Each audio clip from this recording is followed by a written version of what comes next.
Just close my eyes. We all go a little mad sometimes. Get you. You are undoubtedly. Here's Johnny.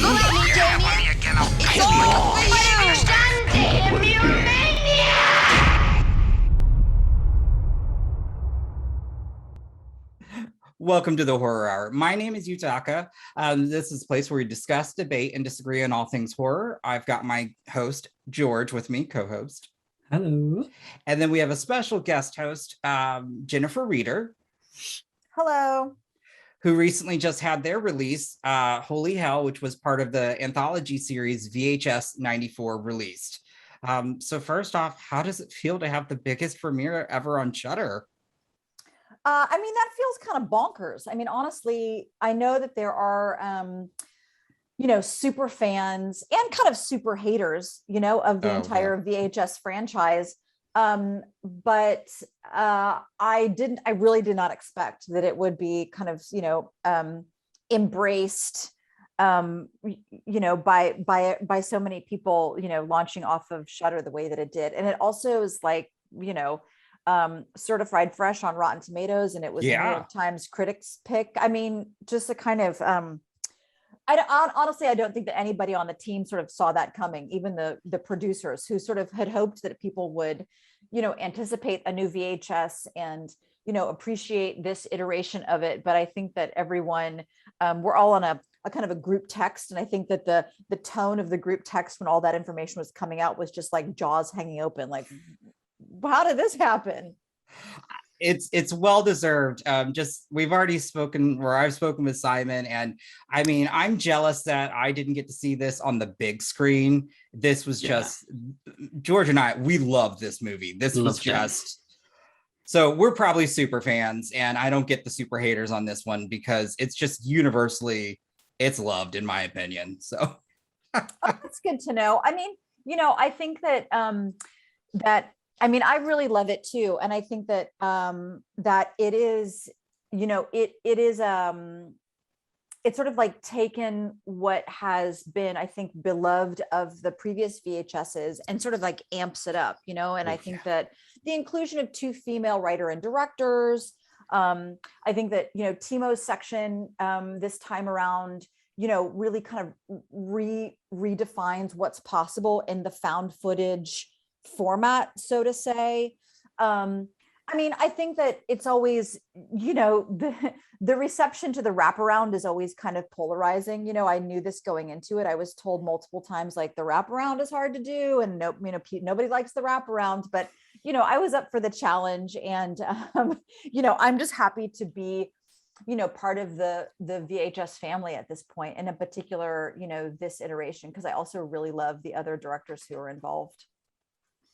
Yeah, it's a great, it feels like this was just when you get some projects where you have so many different people that just seem to gel together, and it just creates, sometimes it just have that, and it just creates this magic, which I think this film definitely has done. And I think as well, because of the way that it is filmed, and everyone can have their own version, unlike a lot of found footage films, where people can go, oh, I know what's coming up now, because the film itself does its tropes over and over again. Because you have all these different directors and writers doing their own thing, it keeps it fresh and it keeps everything together. And I think that the 94 version, style of it with the VHS, the first time it is kind of a VHS realistically, I think is really cool in the way it was filmed. But I have to ask, so talking about the way it's filmed, so your segment in particular, was that filmed like in a studio, or was it an actual sort of, did you like look for abandoned like warehouses, or how did that come about to get to that location? Because it's pretty cool. Yeah, and I'll just say really quickly that I actually came onto this project very late. So I didn't come onto the project until this past spring. David Bruckner was attached to direct the wraparound, and then he got called off of this project to do Hellraiser, to do the new reiteration of Hellraiser. And so, the producers reached out to me and asked me if I wanted to take a look at the scripts for the wraparound, one that David Bruckner had written and one that Simon Barrett had written. And both of whom, they would say this themselves, they were not quite all the way kind of fleshed out. It really was about just a kind of a general, these bursts of action that would happen, in these kind of interstitial moments between the shorts. And I really wanted to try to make something that was its own story, And but I definitely was looking for a warehouse, a big space that, you know, from the outside, literally physically from the outside of the building could seem like a perfect kind of super drug lab or something like this. Oh, okay. But that inside would feel like an underground like video production, you know, studio. And honestly, that's exactly what we got. We actually shot, except for Timo's section that was shot in Jakarta, all the other sections were shot in Toronto. And so the place that we used is a part of a series of warehouses that I think that the people who own those warehouses think of them as like prop warehouses or even a kind of a sound stage, but really it's like they're kind of junk magnets, and they're kind of, I mean, there was this, I loved shooting in this location, but to say that it was organized, or I would never say it was organized. I mean, having said that, there really was a replica of the Oval Office in one area. There really were 3 full-size airplanes in the building. There really were a whole section that was just like rows and rows of church pews. I mean, I could go on and on. There was like endless tube televisions, endless, you know, piles of mannequins, you know, I mean, it was really a kind of an incredible found production design, you know? And so, and we shot there. I mean, it was a 5-day shoot, and we stayed there. We stayed in this building the whole time and really tried to make it seem, you know, both a kind of alive with a certain sort of, the kind of RGB color, you know, so a lot of it really is this RGB color. I really wanted to try and make it meta, like it's a television within a television within a television.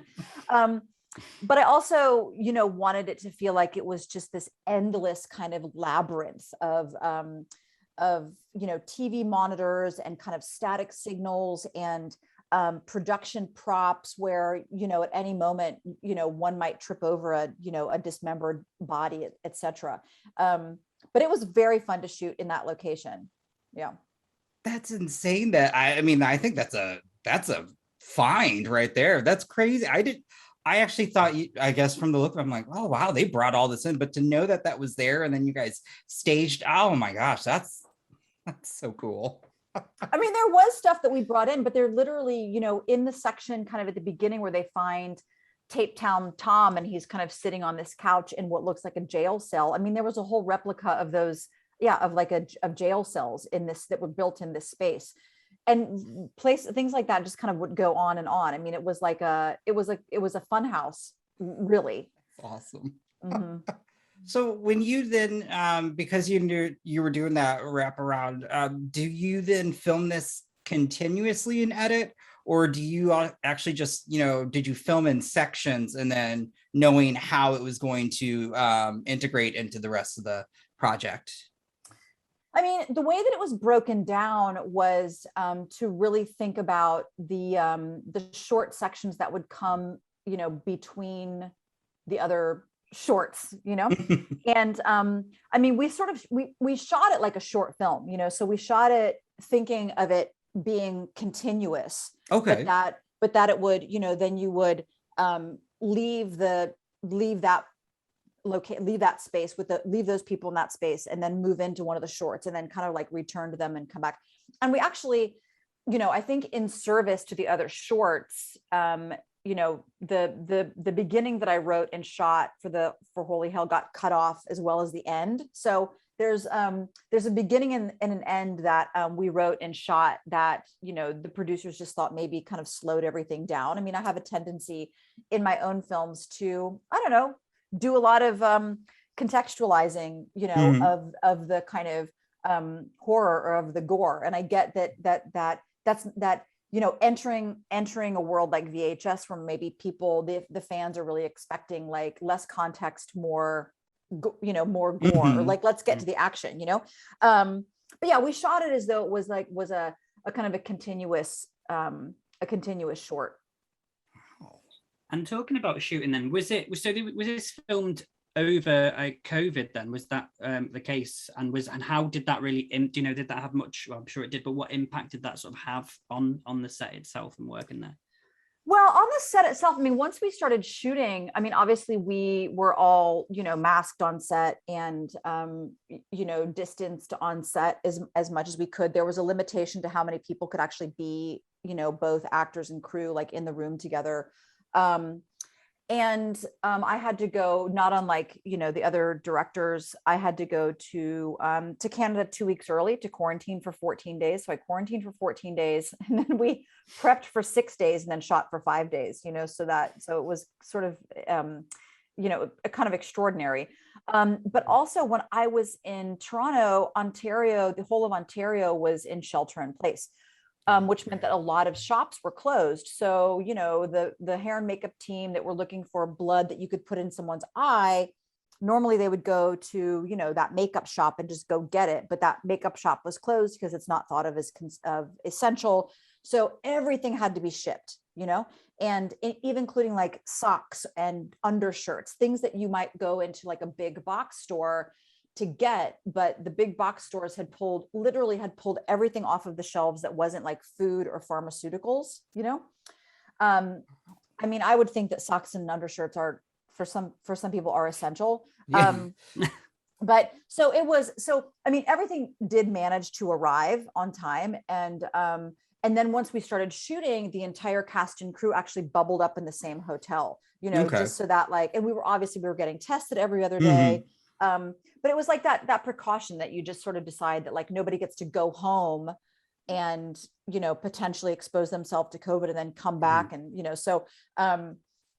yeah, that was interesting. But so it was like film camp on some level. Oh, there you go.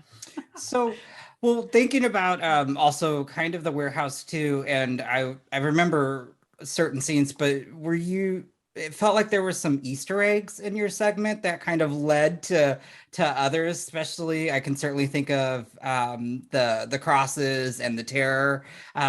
Were there any other? I mean, I enjoyed that, and I was like, I wonder if. Yeah, when I actually got attached to this project, Chloe had already shot Storm Drain, so that was already in post-production.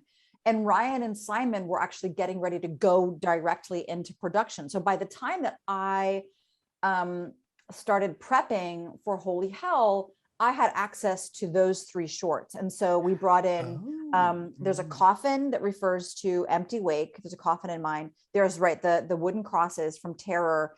And then on all of the television monitors that are in Holy Hell, the little Channel 6 logo from Chloe's section are all on those monitors.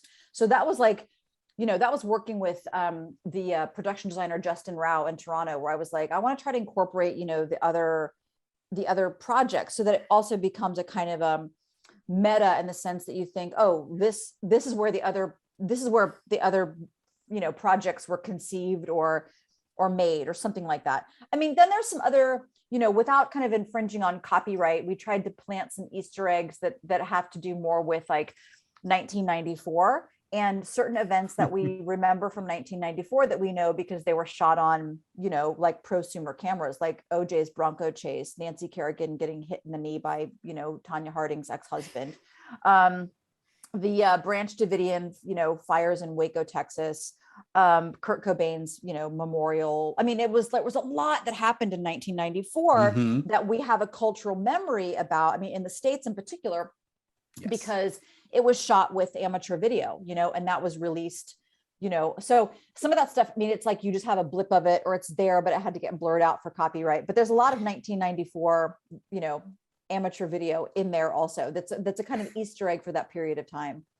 That's amazing. I'm gonna have to go back and rewatch some of that. I caught a couple of those, but that's so cool. It was such a cool set, and again it keeps you looking. And I thought what was really cool about this, especially as a wraparound, because I feel like with the previous ones, or they've all been good, that it's kind of led straight to the videos, and you're not really and you sort of find out what's going on. Whereas here you go straight into that place, and there's bodies everywhere, and you're like, what the, it's not just starting off slow. You're like, oh my, and the eyes. Like I remember watching that for the first time and thinking like. And it takes a lot to like make me go, ooh, but those like the way that those eyes had been like pulled out? And that is a question I had because we've seen in other ones that some of the videotapes in previous films have made the people kill themselves. Now, from your perspective, was that similar here, or were these victims of people actually physically pulling those eyes out?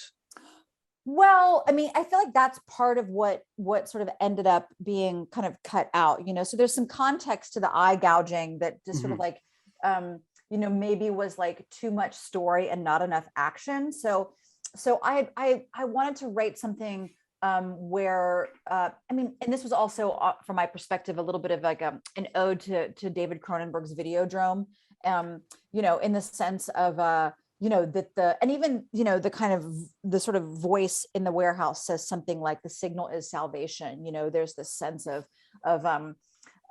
the kind of drug that they are looking for is actually the kind of analog video signal that becomes hypnotic, or like the more, I mean, my idea was like that, that it could be a combination, right, of someone sort of like watching so much TV that they actually have to pull their own eyes out in order to stop watching, or that's like that someone else taking their, that the sort of cult leader, the only way to sort of pull this person off of the drug that is television is to remove their eyes.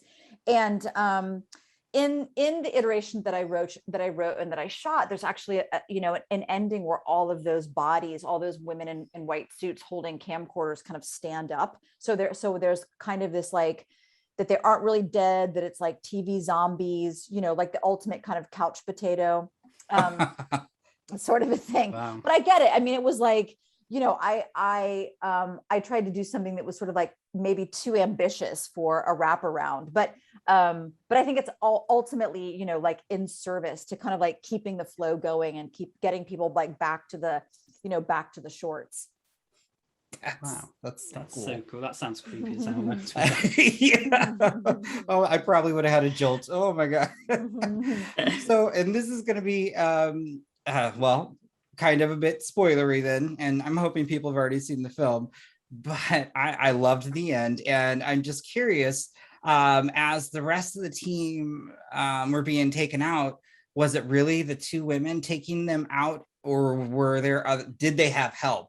Because it kind of felt, I mean, obviously you see the one where like, nope, he's not here kind of thing. I'm like, oh, okay, but I wasn't sure if it was them with the rest of the team, or I think it was those two women that took everybody out, and that was also, I inherited that cast, so when I was attached, those actors were already cast, but those two characters of Nash and Petro were not the final girls, Oh. And so, when I inherited this cast and I saw these two women, that were the SWAT team, I was like, well, I'm going to make them the final girls, and I'm going to make them the kind of cult leaders, and I'm going to make them sort of like the most, vicious of the killers, because they are also, and I think this is, you can tell, but they are physically small women. And the other, their colleagues who are the actors who are playing the rest of the SWAT team are like gigantic men, so yes. I just thought like, God, I really want to write this story where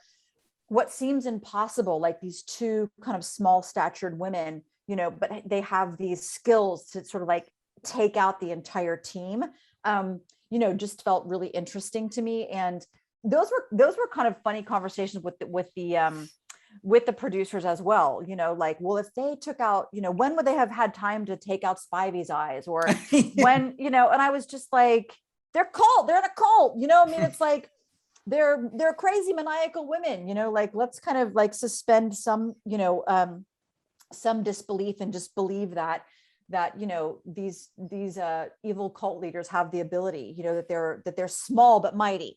And I liked the idea that it was the two of them, but that there could be there could be others in the building, because I think there's some suggestion on the radio conversation about like, I don't think we're alone here, and, but I didn't, it was like, you try not to explain too much, but to also not make it confusing. Sure. And I think that sometimes in horror, I mean, I think we all, or from my perspective, I hate it when there's something really fantastical that happens in a horror movie, but you're still like, what? How did that happen? That's totally impossible for that to happen. Or when did that, I like for even the most kind of fantastical otherworldly moments to sort of to be grounded in like the logic of the story.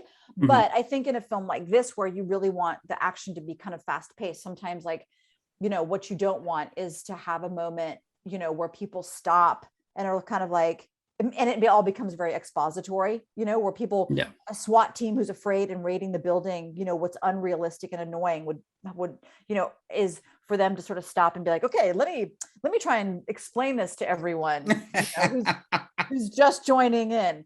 But yeah, I like the idea that it was like these two small women, you know, who have, I mean, they're SWAT officers, so they have some, you know, they have some skills, some tactical skills, but, you know, combined with kind of, you know, evil cult tendencies, it just sort of like, their skills have amped up to the point where they can secure, you know, large men very easily and, you know, stealthily sort of gouge eyes out without getting too much blood on their outfits.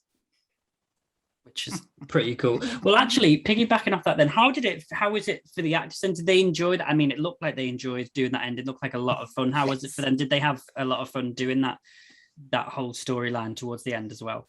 Yeah, and I think especially Kimmy Choi, who plays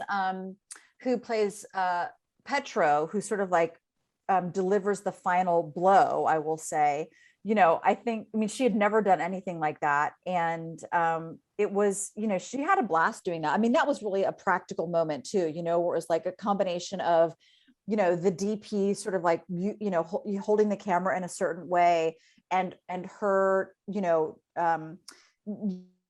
making it seem as though she was sort of like doing the attack, and then the makeup team, you know, splattering her with blood, which with each new blow, I mean, and everybody else behind the camera just covered in raincoats, you know what I mean? Like to sort of like keep from, but it was gnarly, you know, but she, I think, had a lot of fun doing it. And I think in general that she and Nicolette Pierce, who played Nash, you know, I think they appreciated kind of getting suited up in those SWAT outfits, which actually probably the combination of the clothing and then the kind of the vests and the, you know, the boots and everything probably weighed more than they actually weighed as a human. I mean, it was like really, it was really heavy on them.